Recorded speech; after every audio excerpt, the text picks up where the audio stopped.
Unlock your digital dreams. This is New Deep Dive. Welcome to the Deep Dive. Today we're plunging into a story that really reshaped modern tennis. Iga Świątek's historic Wimbledon 2025 triumph. Our mission here is to pull out the most important nuggets of insight from the sources you've shared with us.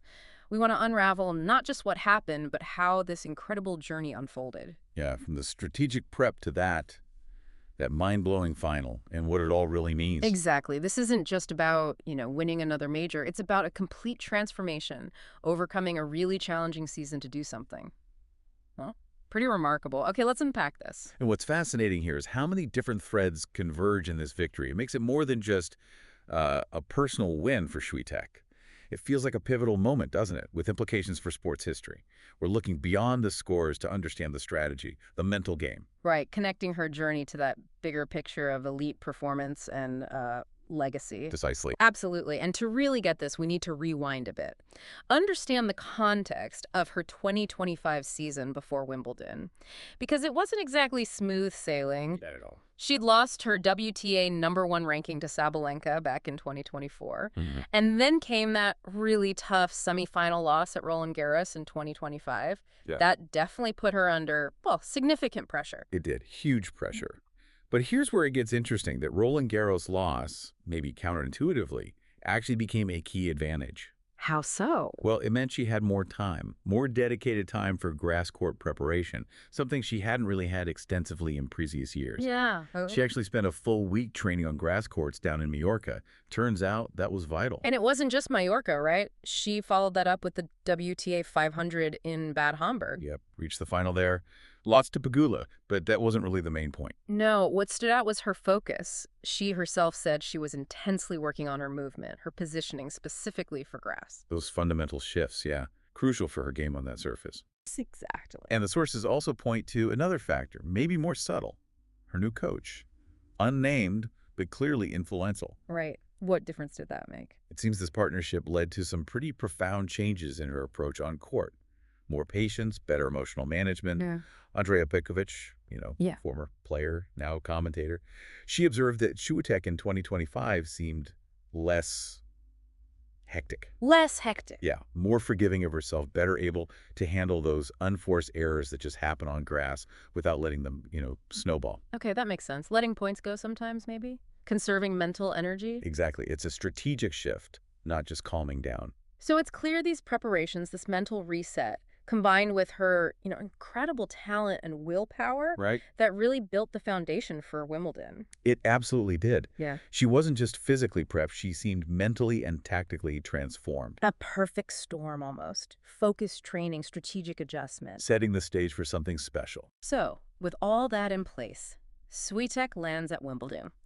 Not as the top seed, interestingly, but seeded 8th. Reflecting that #4 ranking after the tougher start to the year. Right. But as the tournament went on, wow, it became clear this was a player not just adapting to grass, but starting to master it.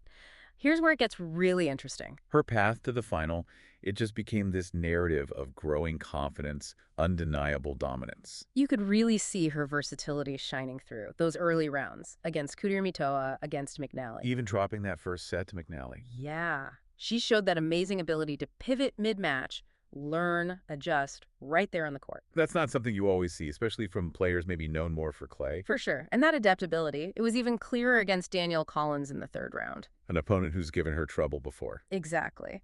But this time, Świątek just seemed to outmaneuver her quite convincingly. Great defense, precise returns. The media even called her confidence unusual at that point. Yeah. And by the 4th round against Towson, her offense was just firing. Her play got smoother, more fluid. And those movement tweaks, the slides on grass, Yeah. they were becoming real weapons now, not weaknesses. She only lost 1 set in the entire tournament, didn't she? I think it was that McNally match. That's right. Just the 1 set dropped on the way to the title. Incredible consistency. Then the quarterfinal against Samsonova, that one felt emotional. It really did. She dominated the first set, but the second was a proper fight. And getting that crucial break at 5-5 under huge pressure. Powerful returns, an ace. It showed that improved clutch play, that ability to find another gear. Yeah. Experts were definitely praising that. And her head-to-head against Samsonova was strong anyway, right? 5-0 coming into that. Yeah, she had the edge there, but still had to execute under pressure, which she did. And then the semi. Belinda Bencic, who'd just come through a tough one herself against Andreeva. That was a big test for Świątek, and she passed it brilliantly. Great defense, sharp offense, just looked in control. And that win wasn't just about reaching the Wimbledon final, was it? No, it was huge historically. It made her the first active female player to reach a Grand Slam final on all three surfaces: clay, grass, hard court. Wow. That just underlines her completeness as a player. Incredible versatility. And set the stage for, well, one of the most historic finals we've ever seen. The final against Amanda Anisimova. Anisimova had battled through, beating Sabalenka, reaching her first slam final. There was definitely anticipation. Huge anticipation. A first-time finalist against someone finding peak form. But what actually happened on July 12th on center court? The sources call it an unprecedented event. Unprecedented is honestly the only word. Świątek was just absolute dominance. Yeah. 6-0. A double bagel. In just 57 minutes. It's almost unbelievable. The first double bagel in a Wimbledon final since 1911. Since 1911. And only the second in any Grand Slam final in the Open era. The other was Steffi Graf back in '88. It beggars belief, really. A double bagel in a slam final. What does that even tell us about her mindset or Anisimova's struggles? Well, it's more than just a scoreline, isn't it? It points to a complete, almost psychological dismantling. Yeah. Świątek didn't just win points. She stopped Anisimova from ever finding any rhythm. Forced errors, relentless pressure, no room to breathe. The performance stats must have been off the charts. Pretty much near perfect. Yeah. 78% first serves in, returns landing on a dime, aggressive but controlled, minimal unforced errors. Just relentless execution under the highest pressure. Absolutely. And in Anisimova, you could see she was struggling, the pressure, maybe fatigue. Yep. Reports said she didn't train the day before. Oh, really? Yeah. And Świątek just capitalized mercilessly. That first set was over in, 25 minutes? Incredible. And ending it with that backhand down the line. Spectacular. And then collapsing onto the grass. Yeah. Pure disbelief, even for her. The media rightly called it a demonstration of absolute domination. So what does this all mean? Beyond the trophy itself, the significance here feels massive. Oh, it's profound. This win just completely shattered that narrative about Świątek and the grass barrier, didn't it? Proved everyone wrong.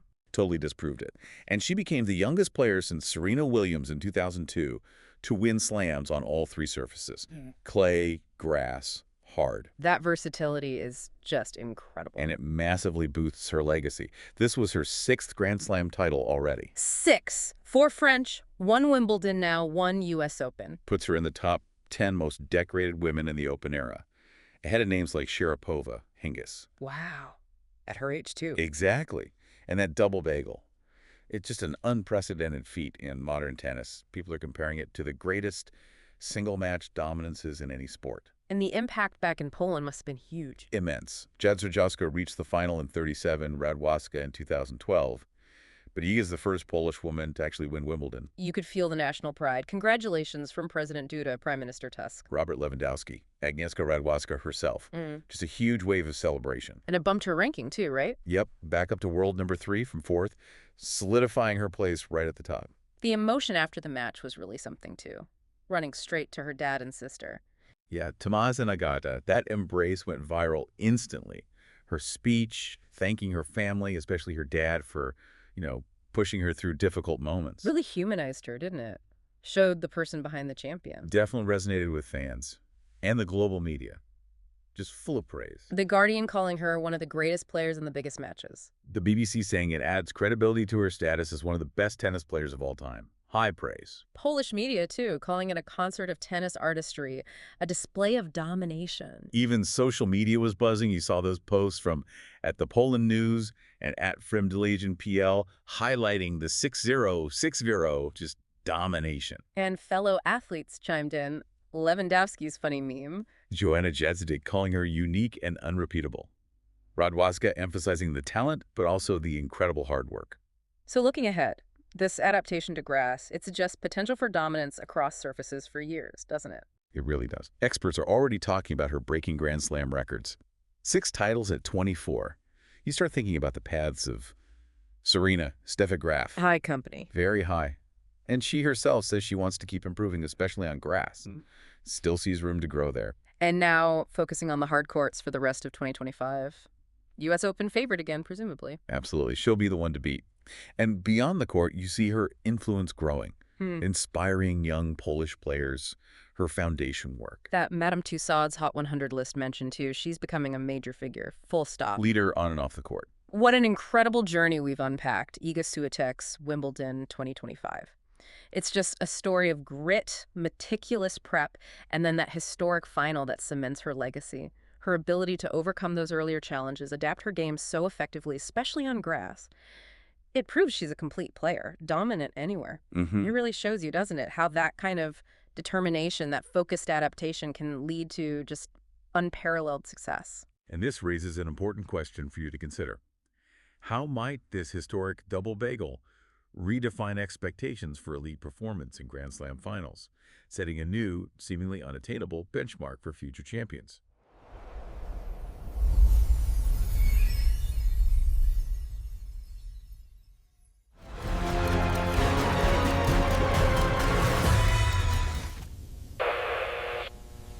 Subscribe to New Deep Dive.